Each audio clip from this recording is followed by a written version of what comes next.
Bonjour à tous. Alors aujourd'hui, j'aimerais partager avec vous une très belle histoire d'amitié qu'on trouve dans l'évangile de Luc au chapitre 5 et les versets 17 à 26. Alors il y avait très longtemps de cela, il y a plus de 2000 ans, un homme qui était paralytique, qui était donc paralysé, il ne bougeait pas, il ne marchait pas, il était constamment immobile.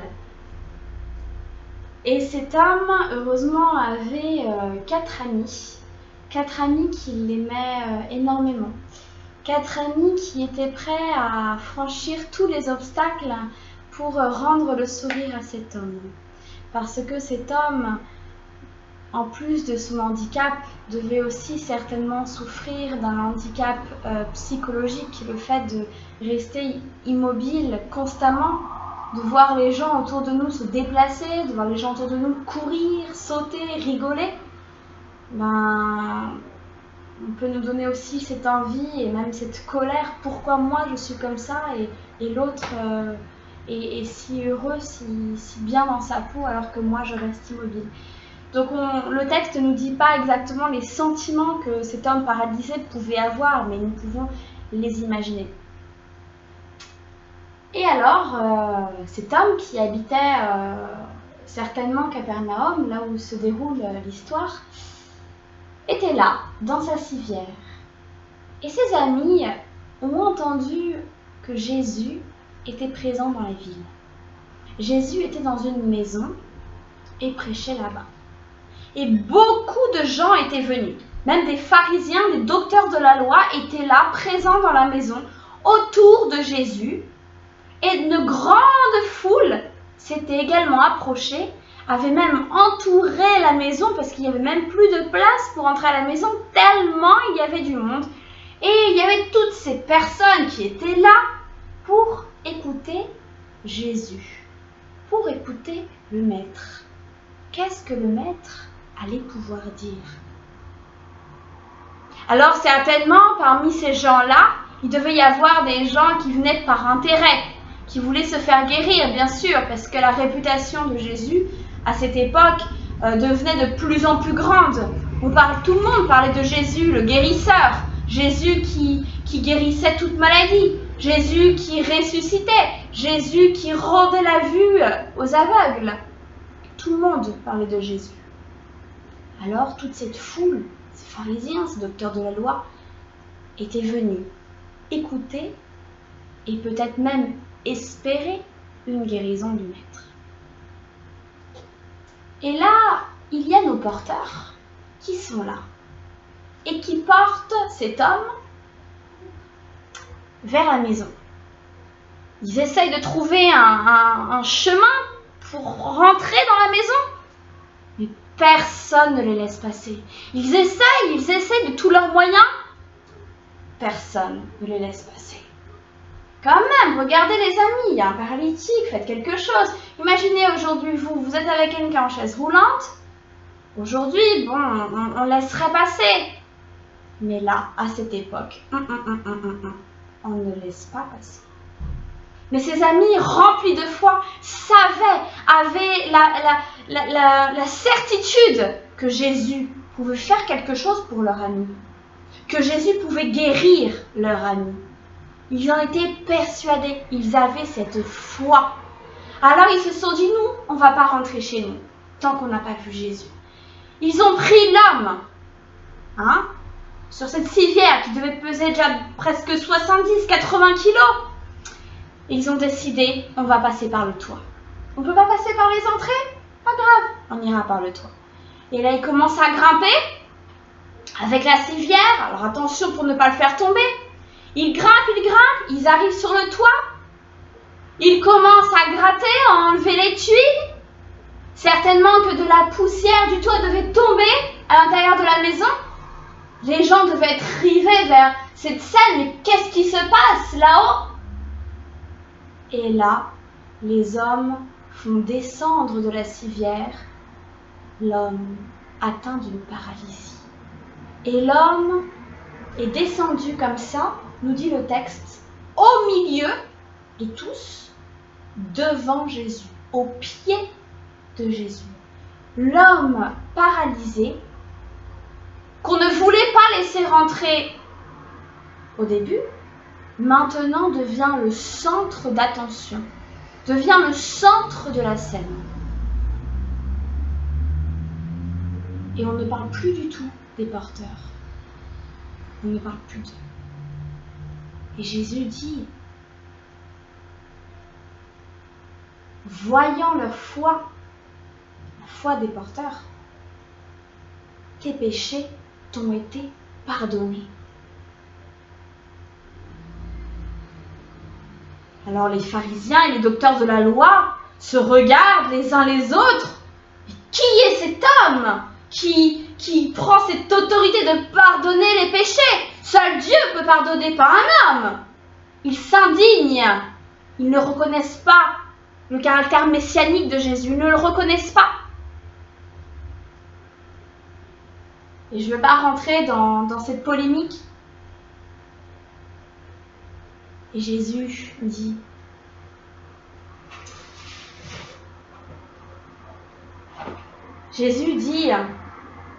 au verset 23, qu'est-ce qui est le plus facile de dire tes péchés te sont pardonnés ou de dire lève-toi et marche?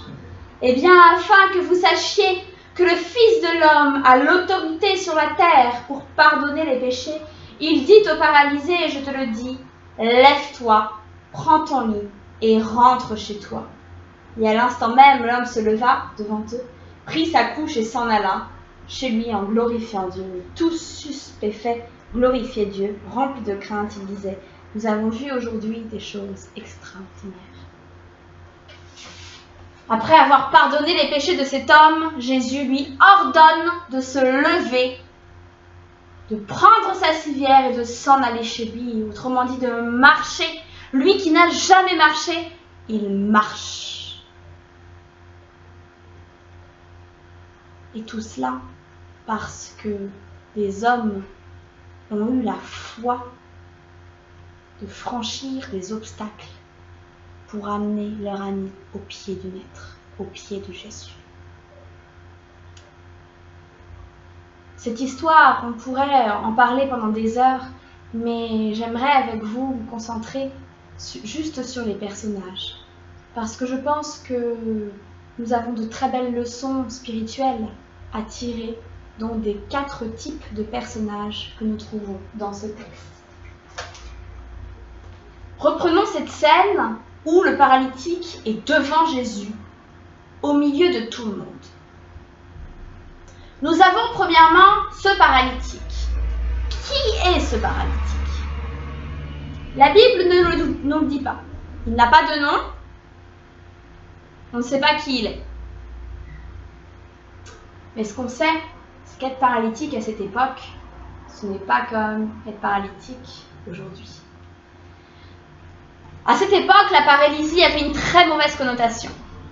Parce que, comme on peut le voir dans le Lévitique, dans le livre des Lévitiques, chapitre 21, les versets 16 à 24, où on nous explique que quelqu'un qui était atteint d'une déformation physique, d'une paralysie, ne pouvait être prêtre. C'est-à-dire, quelqu'un atteint d'une paralysie était considéré comme quelqu'un de profane, comme quelqu'un qui n'était pas saint. Donc, du fait de ne pas être saint, ne pouvait pas entrer en relation directe avec Dieu qui, lui, était saint. Donc, finalement, c'était vraiment quelqu'un qui était mis à l'écart. Et on peut aller encore même plus loin, parce que dans la tradition, quelqu'un qui était atteint d'une paralysie, finalement, était comme si qu'il était responsable de son état, comme si qu'il avait fait quelque chose, qu'il avait péché pour être paralytique comme ça. C'était finalement une punition divine. Alors, un homme atteint d'une paralysie devait certainement vivre avec cette culpabilité, finalement.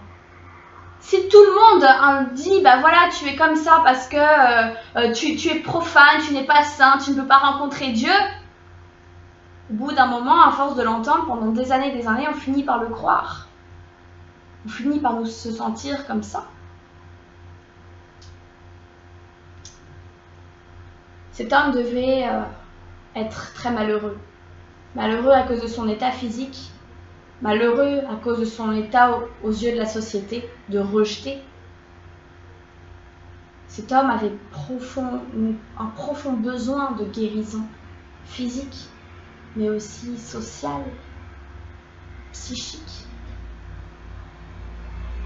Et à côté de cet homme, un peu plus en haut, nous avons donc ces porteurs. Ces porteurs, on ne nous dit pas grand-chose non plus sur eux. Mais la seule chose qu'on sait, c'est que ces porteurs étaient déterminés. Ils étaient déterminés en actes parce qu'ils allaient à l'encontre des obstacles pour aller à leur but, déposer leur ami aux pieds de Jésus. Et Jésus va même remarquer leur foi. Il va leur dire, voyant leur foi, tes péchés t'ont été pardonnés, à l'homme qui est paralysé. Voyant la foi des porteurs, ces hommes, c'était des hommes de foi, des hommes de conviction, des hommes de courage, des hommes fidèles. Et ce qui est intéressant, c'est qu'on ne parle plus du tout d'eux. Une fois qu'ils ont déposé cet homme, ils ne se sont pas glorifiés auprès de la foule en disant « Ah, nous avons fait ça, nous avons fait ça ». Non, non, non, non. Ils ont déposé l'homme et on ne parle plus d'eux. Silence. Ces hommes ont accompli leur mission et ils ne se sont pas glorifiés. Toute la gloire revient à Jésus parce que c'est lui. Parce que c'est lui qui accomplit le miracle. Nous ne nous glorifions pas. Et à côté de ces hommes, nous voyons maintenant les pharisiens et les docteurs de la loi. Alors eux, d'un premier abord, ils nous paraissent vraiment sympathiques puisqu'ils viennent écouter Jésus. Ils viennent l'entendre, hein? Pas dans un esprit de discorde ou quoi, mais ils viennent juste comme ça, ils sont présents et puis ils sont là assis, et ils le regardent, ils l'écoutent. Le texte, le premier verset, le verset 17, nous dit même, voilà, que ils étaient venus de tous les villages de Galilée, de Judée et de Jérusalem pour voir Jésus, pour l'écouter. D'accord ? Donc en premier abord, ils nous paraissent tout à fait sympathiques. Et puis finalement, à la suite du texte, on va nous dire que finalement, ils ne sont pas autant sympathiques puisqu'ils ne reconnaissent pas Jésus comme le Fils de l'homme, comme celui qui a pouvoir de pardonner les péchés des autres.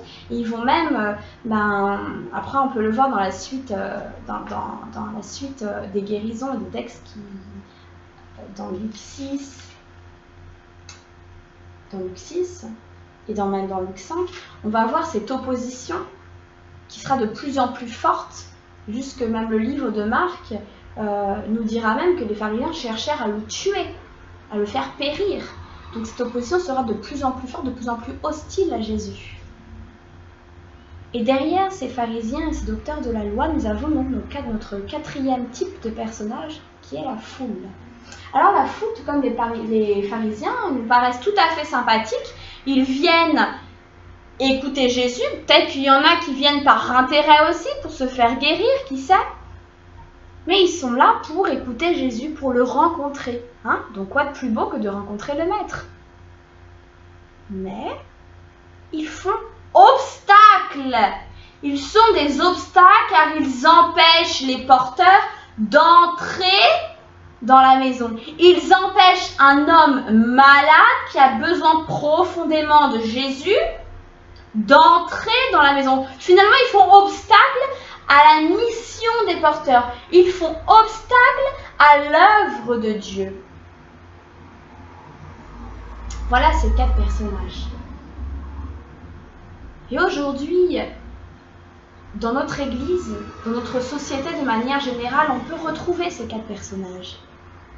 On peut retrouver ce paralytique, c'est-à-dire ces personnes qui souffrent, ces personnes qui n'ont pas la force spirituelle de se lever, ces personnes qui ont besoin d'aide, qui ont besoin d'intercession, ces personnes qui se sentent fracassées par les difficultés, qui se sentent abattues par le passé, par les problèmes de la vie, ces personnes qui ont besoin qu'on les lève, qu'on les soutienne, qu'on les visite.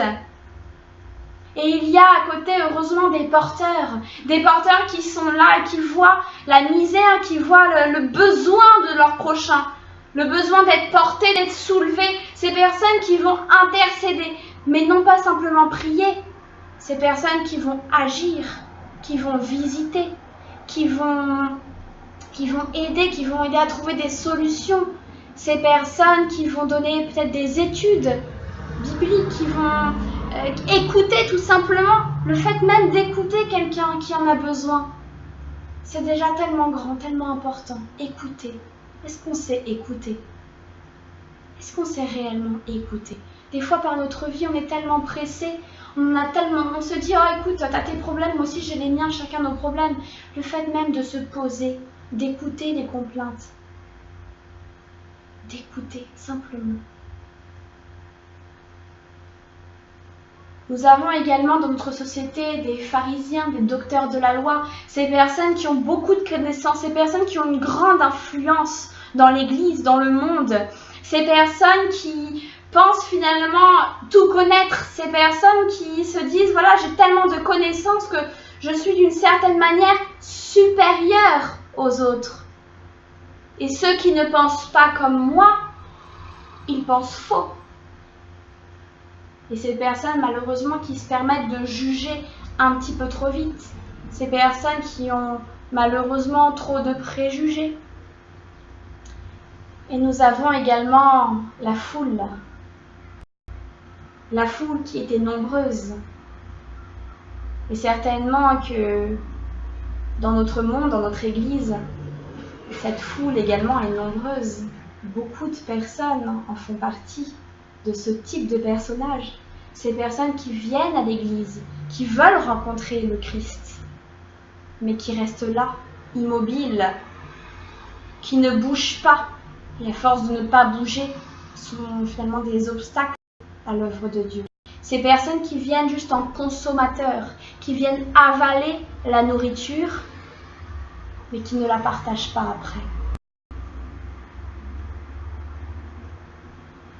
Vous voyez, ce texte me touche profondément parce que je suis passée par ces 4 types de personnages. Quand j'ai rencontré Dieu, c'est vrai que j'étais malheureuse. J'étais même très malheureuse, j'avais 10 ans et demi à peu près. Mes parents étaient en train de divorcer et dans une vidéo que je partagerai plus tard, j'en parlerai un petit peu plus. J'étais dans un état un peu dépressif. Et c'est vrai que quand je suis allée à l'église pour la première fois, c'était dans un sentiment un peu d'intérêt. J'avais envie d'être heureux comme les autres. J'y allais pas par amour du Christ, j'y allais vraiment par intérêt. Et à force d'aller à l'église, j'avalais, mais je restais immobile, je ne faisais rien. Et puis après est venu un temps où je suis devenue un peu pharisien, c'est-à-dire où j'ai fait mes premières expériences avec Dieu. Et je me sentais tellement zélée, je me sentais tellement exceptionnelle, parce que pour moi, les expériences que je faisais avec Dieu étaient si grandes que personne ne pouvait me comprendre. Personne ne pouvait vivre quelque chose d'aussi fort avec Dieu que ce que je vivais. Donc je me sentais un peu comme un pharisien tout-puissant, et qui malheureusement des fois jugeait les autres. Oh bon, toi, t'es jeune dans la foi, moi j'ai vécu ça. Puis le temps a passé, je suis redevenue comme la foule, avec la routine qui s'installe, le zèle qui commence à diminuer. Alors on fait partie d'un département dans l'église, on aide un peu avec les enfants, on fait un peu d'évangélisation par-ci par-là, mais on reste dans une routine. Et on perd ce zèle, on perd ce premier amour. Et bien trop souvent, lorsqu'on perd ce premier amour, lorsqu'on perd finalement le fondement, la base, la relation avec Dieu, on devient paralytique. Et je suis devenue paralytique. Et je suis passée par une crise spirituelle qui a duré presque 2 ans. Où c'est vrai, j'étais affaiblie déjà par une grossesse qui a été difficile.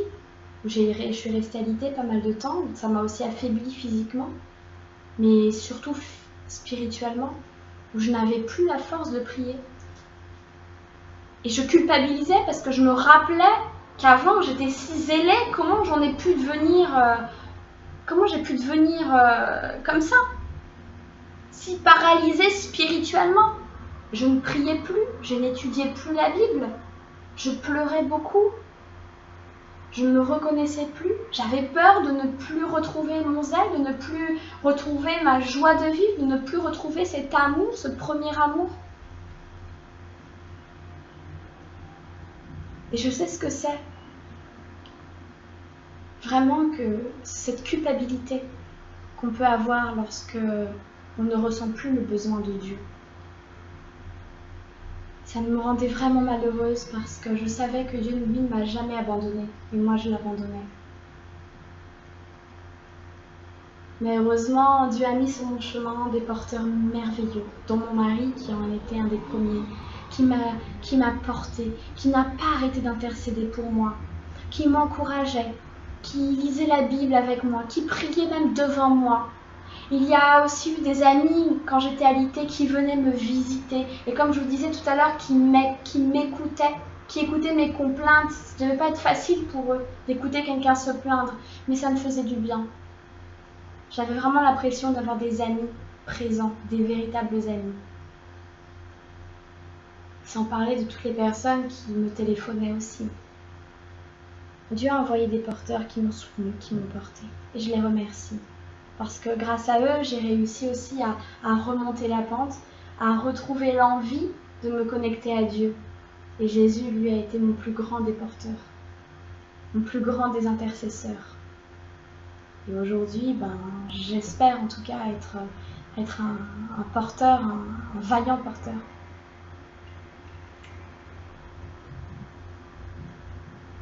Alors, j'aimerais juste finir avec vous cette histoire. Une fois que Jésus a pardonné les péchés, il a ensuite guéri cet homme. Ce qui est intéressant, c'est que le terme pour dire « je te pardonne tes péchés », ce n'est pas ça littéralement comme on voit souvent dans nos Bibles. Dans le texte grec, le terme pour dire « pardonner » est utilisé au passé. Donc au verset 20, voyant leur foi, il dit « tes péchés t'ont été pardonnés ». Comme si que les péchés de l'homme avaient été pardonnés dans le passé, avaient déjà été pardonnés avant même qu'il entre dans la pièce. Peut-être que Jésus dit cela pour dire à cet homme « tu n'as pas besoin de culpabiliser pour un soi-disant péché que tu aurais commis. » Sur cette rumeur, sur cette tradition qu'on a envie de te faire coller sur toi. Mais étant donné que l'homme restait toujours paralysé, que ce n'était pas visible, il fallait le ressusciter aussi physiquement, c'est-à-dire le faire lever. Et Jésus dit plus loin, je te l'ordonne, lève-toi, mets-toi debout, prends ta civière et va-t'en. Lorsque Jésus lui dit, prends ta civière, ce sur quoi tu étais couché pendant des années, ce sur quoi, finalement, sur ta prison, sur ton, entre guillemets, ton moyen de torture, ce qui t'a torturé l'âme, le cœur. Maintenant, prends-le dans tes mains. C'est-à-dire, prends ton passé, prends ce qui te dominait, prends-le dans tes mains, domine-le maintenant et va-t'en. Prends ton passé et prends-le maintenant. Voilà ce que Jésus veut nous dire. Des fois, on est accablé par un passé qui nous suit, qui nous traîne, mais Jésus veut qu'on se lève. Il nous ordonne qu'on se lève. Il nous donne la puissance, le pouvoir de prendre notre passé entre nos mains, de devenir maître de notre passé, de le prendre et de nous en aller. Et cet homme est parti en glorifiant Dieu. Cet homme a été ressuscité. Physiquement, spirituellement, socialement, cet homme a été ressuscité.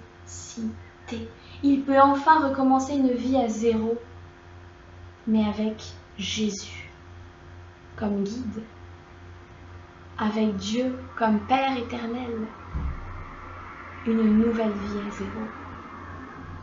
Alors aujourd'hui, la question que j'aimerais qu'on se pose à moi-même et aussi à nous tous, qui sommes-nous? Sommes-nous comme les pharisiens, remplis de préjugés? Sommes-nous comme la foule qui venons consommer mais qui ne partageons pas, qui restons statiques, immobiles, alors que Dieu nous donne une mission d'aller vers les autres, de faire du bien aux autres, de proclamer l'évangile aux autres? Sommes-nous comme le paralytique qui a besoin d'aide, qui a besoin d'intercession, qui a besoin de rencontrer Jésus pour reprendre goût à la vie? Ou bien sommes-nous comme les porteurs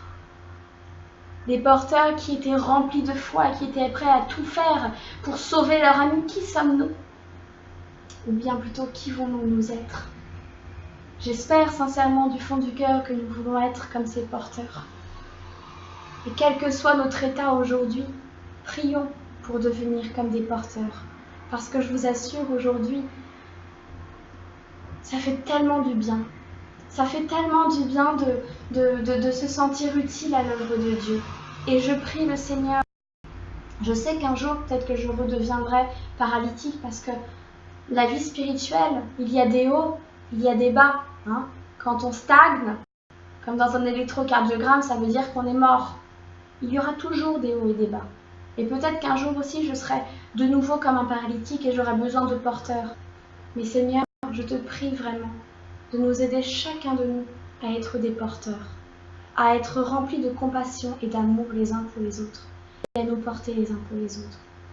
Parce que comme ça, on peut changer des vies. Et pour finir, j'aimerais partager avec vous une dernière expérience qui n'est pas la mienne, qui est celle de l'abbé Pierre. L'abbé Pierre, un jour, marchait, et là, il a vu sur le chemin un homme dépressif. Et cet homme voulait mettre fin à ses jours, pour diverses raisons. Alors l'abbé Pierre s'approche et lui dit « Mais qu'est-ce que tu fais ?